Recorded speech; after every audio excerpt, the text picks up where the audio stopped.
Good afternoon, everyone. Welcome to our panel, Getting to Better Business Processes Using RPA.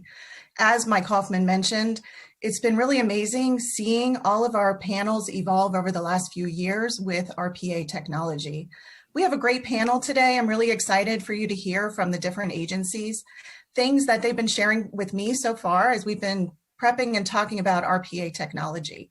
This group is going to share information about their selection process, where they are in their journey, how centers of excellence are working, and how RPA is working both internally to support the employees and workforce of their agencies, as well as how RPA is impacting their missions. And so I'm really excited to kick it off and introduce everyone.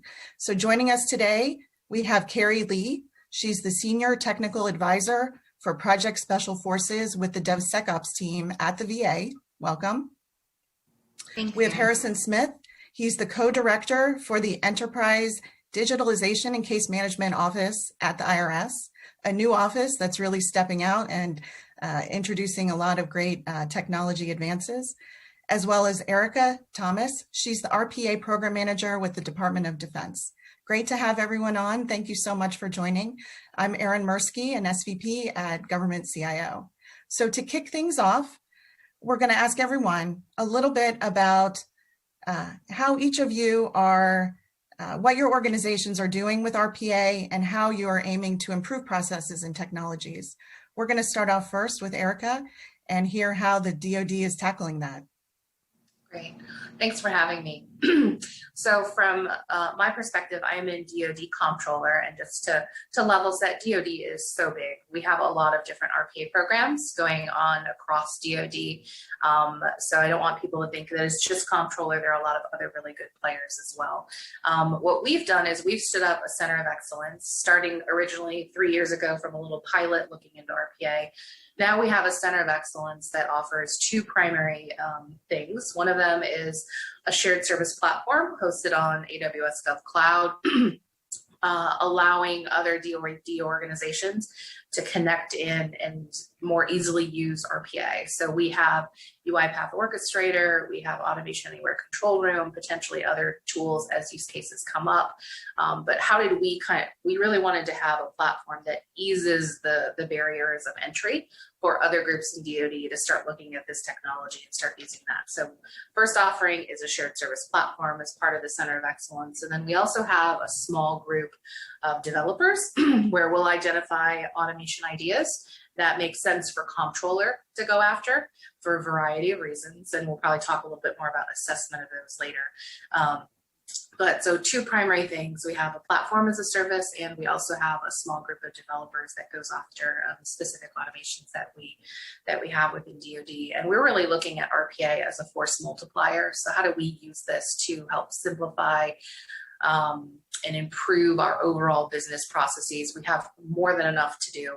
Frankly, I think a lot of the agencies feel that way. So how can we use this technology to get rid of some of that standard mundane tasks and move on to some of those higher value, more cognitive type tasks? Absolutely. And from the IRS perspective, the data analytics and automation opportunities and challenges are robust. Harrison, how are you approaching this for the IRS?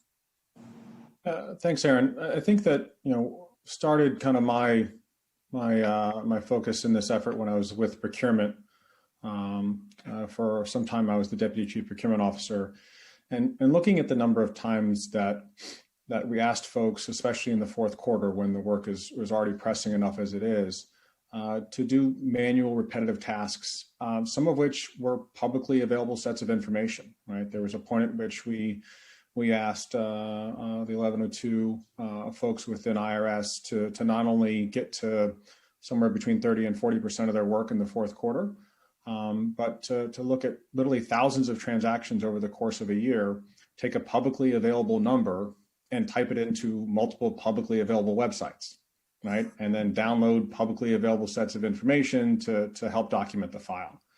And it got to the point where it became incredibly obvious the amount of time that we used to perform that task was not only something that could be, to Erica's point, could be shifted from low value work to high value work, is the previous PMA nomenclature, But also, it's just empirically a fact that as you do something over and over again, you literally become less productive doing it. Your brain kind of shuts off. You don't realize what you're doing. You just keep on going. Did I do it for that contract? I don't remember. So, looking at it in terms of data entry and those types of things was really what started to open my eyes to the automation space. And now shifting into enterprise digitalization and case management, looking at, for instance, if we have documents which are digitized, and to us that means no machine readable data, how do I get machine readable data out of that without requiring somebody to pick up a sheet of paper, look at it, and type it into a system, right? Sometimes that's necessary depending on the scope, but we want to make sure we're being intentional about that. Conversely, if we have pieces of paper that reside either digitally or in physical form somewhere, how do we make sure those things get to the right place, right? And so the ability to test hypotheses and find out what is a good way to approach activities, I think is fundamentally different within the automation space, right? You can couple machine learning, you can couple those types of things with RPA and OCR, and fundamentally be able to drive activities and to drive access to information that is just not always been possible before in this space. So it's a really neat area. And I think that if you get to the point of where do you use the single most important resource that you have, the people on the team, where do they spend the bulk of their time where it doesn't add a whole lot of value? Where do they not really enjoy their jobs? Oh, I have to transfer this spreadsheet over again. Talk about the value that generates. What's the value proposition for a contracting officer? It's not to bang a publicly available number into multiple websites.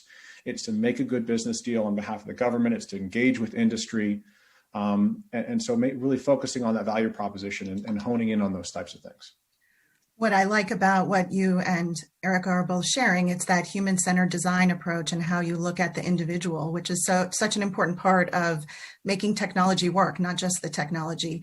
And that's a great segue into talking about our veterans, because there's been a great focus on human-centered design and a great digital experience for veterans. And VA is really out in front making great progress on that. Carrie, you want to share a little bit more about how your team and the VA are approaching this? And, I think that human element really feeds nicely into the VA's mission. Right, and what we're trying to do at VA is to optimize our processes through RPA to make an impact that will be seen by veterans. So we have a couple of programs using RPA within VA right now, and I can give you the example of one. We have a mail automation program that's using a combination of artificial intelligence and natural language processing and RPA. So it's through basically for benefits claims that are mailed into the VA, they're scanned in, and then using OCR and the natural language processing, the veteran information is identified, and then RPA is used to establish the claim for veterans. And this allowed claim establishment to drop from 10 days to 1 day. And it also allowed the claims agents that were working on that claims establishment to actually move to higher value work where they're processing the claims. So veterans are seeing their claims processed much more quickly due to RPA. Another use case helped us with COVID. So during COVID, we had to do a lot of community consults. So that's when we send veterans out to community care providers to get seen. And previously, it would be a lot of manual labor associated with that, like faxing data back and forth. And then it takes time when the faxes come in to get them into the right file, because it was a huge manual process. So we ran a pilot at a few medical centers, and they developed a QR code for consults now. And so when things are sent over to community care provider, the first page has that QR code. And when it comes back in, RPA is used to identify that veteran and immediately get those patient community care consults into their files. And so it saved, just in 3 medical centers, approximately 22,000 hours of year of time that would be spent inputting that information.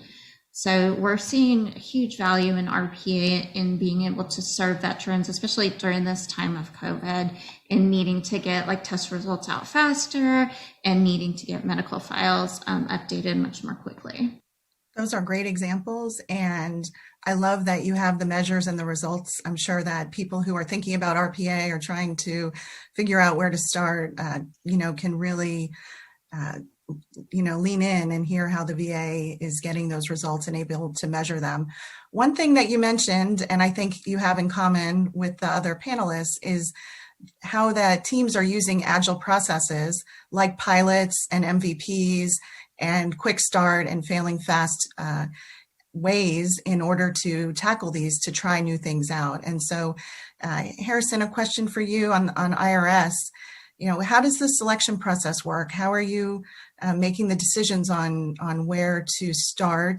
And I know Carrie mentioned pilots. You're very keen on pilots as well. Share a little bit more about that selection process. Yeah, thanks, Erin. I think one of the primary points here is that sometimes those of us in the business offices get focused on a particular tool or solution, right? And I constantly remind myself and the folks that I work for, hey, we have a set of people who are really good at this, and it's their responsibility and authority, and they're called the CIO, right? so making sure that you've got the partnership there, because there's times when you have very simple and straightforward transactions, again, like the ones that I mentioned using publicly available information, where the level of risk is pretty low, right? And the level of investment by other parties is negligible. And to your question about, where do you start? I say start there.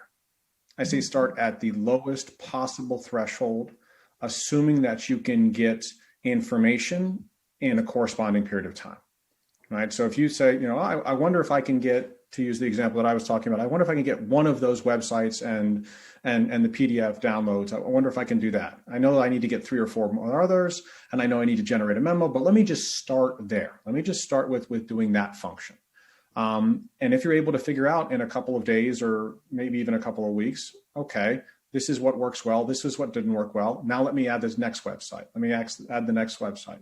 Let me ask the user what they're trying to do. Because I think to me, that's one of the, there's a phrase that's sometimes used, the democratization of technology, right? I think in this space, you really get to, it has nothing to do with what Harrison Smith, thinks is the best application for RPA.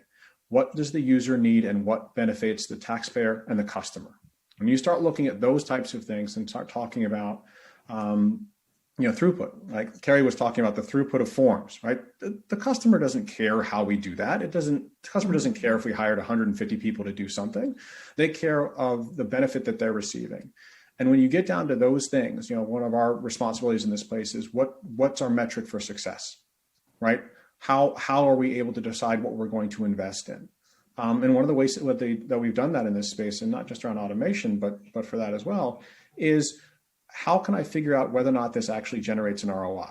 And if I can't figure out what my ROI is going to be in 30 to 120 days, I've got enough other use cases, like Erica said, right? There's tons of these things, enough other use cases to really generate and drive that forward.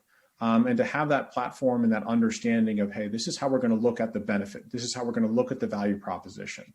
And from our perspective, it's really been getting more access to machine readable data, accelerating the throughput of forms and correspondence, and storing things more digitally. And there's a lot of different ways to do that. But going back to who's the expert in this space, the expert is the user, the expert is the taxpayer, and how it benefits them, and incorporating that cycle of feedback quickly, right? Because you don't want to wait 6 months or 6 quarters to figure those things out. If you can figure those out in 6 days, let's start really small. And even if we're only 50% sure, 70% sure, great. Stephen Blank had a great quote on Twitter, I think it was about 2 weeks ago, and I'll get it somewhat wrong here, but he said, the performance engine is where you can't be failing. You have to be succeeding. It's not safe to fail there. And in the innovation engine, you are guaranteeing and providing an opportunity to fail well and fail quickly. And I think it's 2 different spaces that you're there. You find those low-hanging fruits, so to speak, that MVP, that pilot, that helps you try and test and improve early and quickly. Those are great examples and approaches. Erica, from the DoD enterprise ecosystem that is so massive and where lives are at stake, how do you sort through the selection process and where to start? Yeah, my advice for groups just getting started is really just to identify a good use case. It doesn't have to be complicated. It just needs to have a good output, right? A good success story that you can sell to leadership and explain this was the benefit that we obtained, and then you can build your program from there. I know some groups have built, a full center of excellence and then gotten started. But for me, it's really just pilot. The whole point of this technology is it's supposed to be faster than normal IT development, right? So instead of waiting a year for a formal system change request to go in, maybe you have, a short-term, temporary, or even a long-term solution that can be put in place with RPA versus, a formal IT change. So, again, just identify a good opportunity space, and I joke, I'm comptroller, I'm at the OSD level. I don't have a lot of standard repetitive. I'm a paper pusher, policymaker. I'm not doing a lot of that. So it really does narrow the focus that you've got to get this into the hands and the sight of the end users. So who are those groups of people that are performing those tasks on a daily basis that are, mind numbing and just repetitive, that maybe freeing up their time will allow them to focus on other things. So for us, really finding those use cases has been reaching out to various groups, kind of doing kind of a marketing campaign of, this is what RPA is, this is what it can do. Do you guys have potentially ideas? So we have a formal process for groups to submit automation ideas to us. And then we have an assessment process that we go through. Not everything is suitable for RPA, and we'll get some ideas that run the gamut from, the idea is, the solution is, let me show you how to use Excel. You don't need RPA for this, to, that's a really great idea, but that actually goes beyond just RPA. Maybe that's looking also into machine learning and AI and other technology. So, we have, again, a formal intake process where we'll assess those opportunities and try to get at, to Harrison's point, what is the return on effort? What is going to be the outcome that we'll get, or the department will get from these automations? And that ultimately helps us to determine what we're going to go after.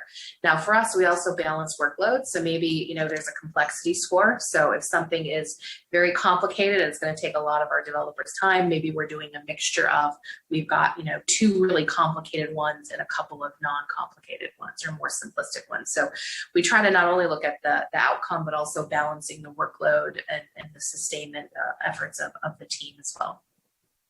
I really like that there's a process where people can submit ideas and get that level of engagement. And if they see something, they can put it forward. That's a great avenue for engaging with employees and getting feedback. Sometimes we get very tunnel visioned on, what we think the right things to do are. And I think it's fantastic, to engage with employees. So at the VA, Carrie, I also know that you're standing up a center of excellence to engage across all the different various business units. What are you hoping to achieve with that? And tell us a little bit more about that journey to stand up a new COE. Okay, so at VA, we've noticed the value of RPA, as I discussed earlier, with those various projects that have implemented within their programs. And due to this and our need to serve veterans and wanting to optimize processes and modernize, we decided we will stand up a center of excellence with central governance and security over RPA. So we, like Erica mentioned, we started with the MVP. So we partnered with our IT resource management division, who had some RPA use cases that they wanted to work with, and we created a pilot. The pilot actually is almost done testing and almost ready for production, which is very exciting for us. But we worked with them to figure out how this would work at VA, because when you start working with RPA, it's different than creating a new system. So we have to look at different processes and procedures for certain items, such as ATOs. And so our Center of Excellence will have a platform that's ATO that will help enable use quickly of RPA.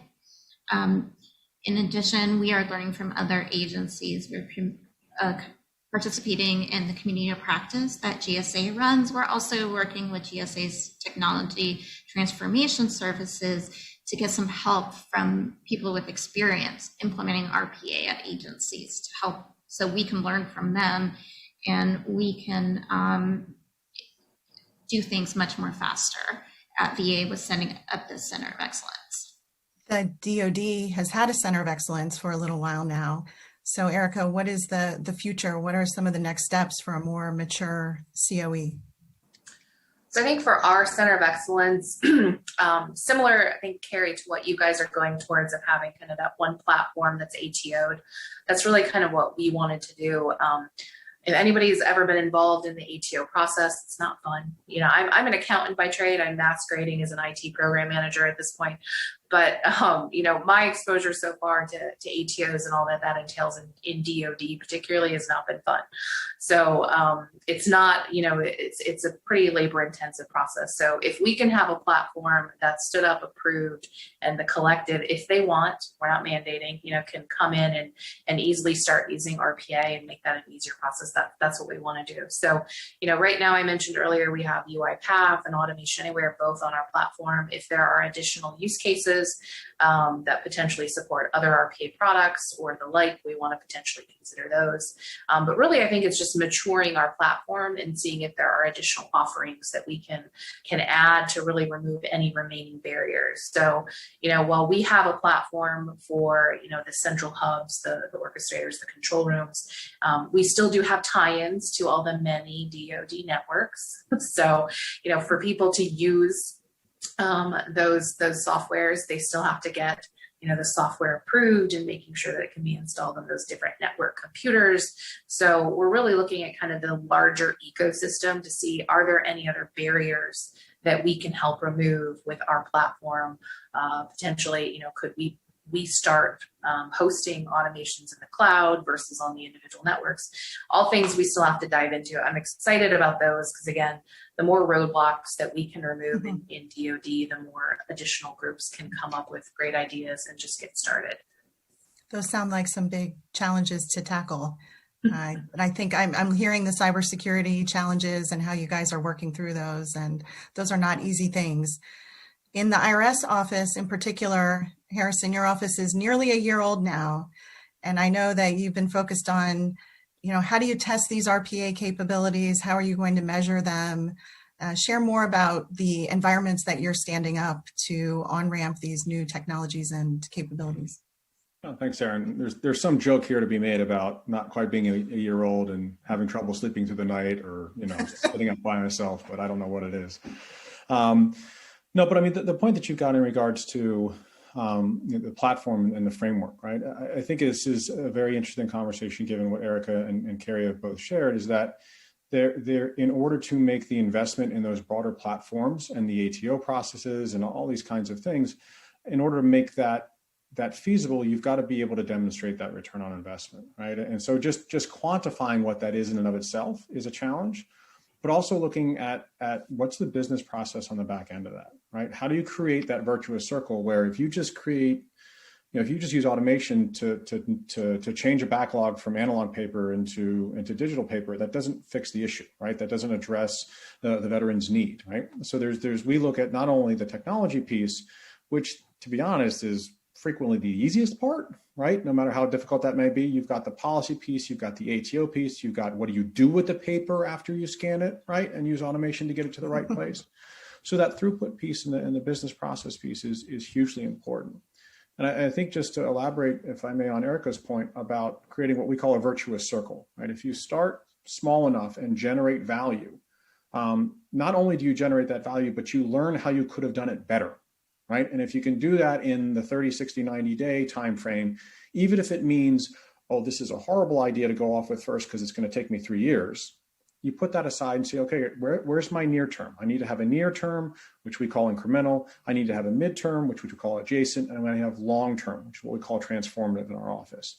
And so having that near term inform, right, and be governed by the adjacent and the transformative, right, that midterm and the long term, is so hugely important because it creates that virtuous circle, not only of bandwidth and learning and resources, but it helps you use the lessons learned and the mistakes, right, and the best practices to ultimately adapt and shift where you're going to be in the midterm and the long term. So it just feeds itself in this cycle, and it's wildly important. It is something that you have to have conversations about internally. The government space is fundamentally different in many places, but one of them is how we quantify and characterize failure. To me, if you find out very quickly something works or doesn't work, and you expend not a whole lot of resources on it, I'd much rather do that than spend 6 months or a year or 18 months providing an analysis on, for instance, the 1,429 forms that the IRS has, right? If I know that I've got 50 that I want to look at in the space, and all 50 of those are pretty strong answers, pretty strong use cases, not to be too flippant about it, but pick one, right? Can you get a quick feedback in that space? Do you think you have a good ROI? And then you can move forward. Just because it's not the top one and the top three, if it's the top 8, you're still generating positive return on investment. You're still learning, and it's helping you inform in a quicker and frankly, more foundationally sound manner how you're going to get there at the end of the day. I think there's a tendency to say, I want to make sure I get a lot of really smart folks in a broom closet, and we're going to go off and not talk to anybody about this and be the best at it. I think many of you heard Gerard Beredek in the past, in the previous segment, talk about talking to industry, talking to people who've done this before, who are in different places than you. That's a wildly, wildly important activity that we're definitely pursuing in many spaces. One thing that all of you have talked about, and I'm going back to that human-centered design focus and the people that you work with, how do you create that safe environment to fail as leaders? How do you breed that culture? Everyone is very focused on their missions and public service and, getting products out the door. But as leaders, I'd be curious how you create that environment culturally in your workspace. Harrison, maybe. Sure. Tackle that. It's 3 words you practice. Mistakes are mine, successes are yours. And that's it. You're there to provide top cover. You say, this is where we're headed, and you do your work. You do it intelligently. You communicate with the team. You can't make a mistake frequently in this space because you learn and you improve and you continue to go forward. But mistakes are mine. That's really the biggest thing, I think. As in mine, as in the leadership, right? That's sure. The top cover I'm talking about. Successes are yours, are the teams. Absolutely. Erica, what about in your environment? Other challenges that you face and some of those cultural challenges, how do you create those environments that get to the results that everyone wants in a safe way? I think, again, to Harrison's point, failure is not bad. With this new technology, this is really what's the opportunity space. And, some of the things you go after may not actually achieve the outcomes you had originally expected, and that's okay. Right? The point of this, and I think with the technology, because it moves so quickly and you can move out on these things rapidly, is, do a bunch of pilots or get your use cases together and you will have successes. This is not, you have one failure and the whole thing, it's tanking. This is, you have, a bunch of ideas and you can go after them. And I would say, be selective in the initial use cases that you go after, just for your leadership to learn and understand that there is a very important piece there as you're just getting started. But as the program grows, there are going to be some things that that don't work out. There might be automations that you may have developed and no longer are needed. Maybe it was a temporary solution. Maybe you didn't know something was around the corner, and now that was a lesson learned that you can bake into your program moving forward, so you don't do that, or you can avoid that from happening again. So I think there's a lot of things, but I would always say if you're just getting started, beg, borrow, and steal from other groups. Talk to your counterparts. Join community of practices, consortiums.